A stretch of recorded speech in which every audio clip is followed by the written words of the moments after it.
Pegadaian menggelar kegiatan Pekan Raya Pegadaian serentak di 12 titik seluruh Indonesia selama 3 hari dari tanggal 13 hingga 15 Oktober 2023. Dan di Palembang, pelaksanaan Pekan Raya dilakukan di halaman depan PTC Mall dengan berbagai macam agenda, mulai dari pemberian hadiah kepada para nasabah, mulai dari 1 unit mobil dan sepeda motor, serta berbagai hadiah elektronik.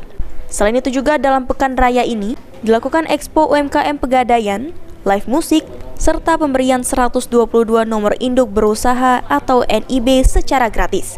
Pekan Raya yang dilakukan ini sebagai bentuk meningkatkan dan mengembangkan UMKM untuk memperkuat perekonomian Indonesia.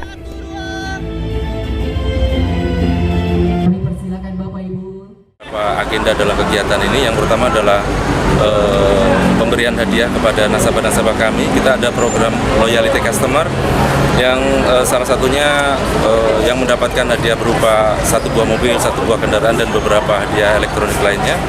Kemudian kita ada bazar UMKM, kita mempunyai proyek pengembangan UMKM namanya Negarepreneur, dan ini kita undang untuk membuat bazar di sini. Mudah-mudahan selama 3 hari ini bisa membantu scale up penjualan UMKM yang menjadi binaan kami.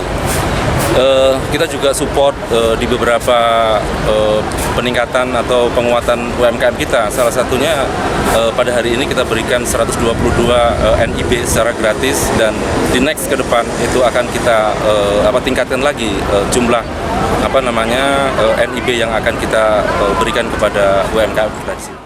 Sementara itu, staf ahli Wali Kota Palembang bidang perekonomian, pembangunan, dan investasi sangat mengapresiasi dengan kegiatan yang dilakukan oleh Pegadaian berupa acara Pekan Raya. Dengan adanya kegiatan ini, Leti Zelia berharap bisa berdampak positif bagi pelaku UMKM dan masyarakat di Kota Palembang. Ya, kami dari pemerintah Kota Palembang sangat memberikan apresiasi yang setinggi-tingginya dengan kegiatan yang diadakan oleh Pegadaian ini berupa acara Pekan Raya. Jadi ada bazar dari UMKM yang akan dilaksanakan selama 3 hari.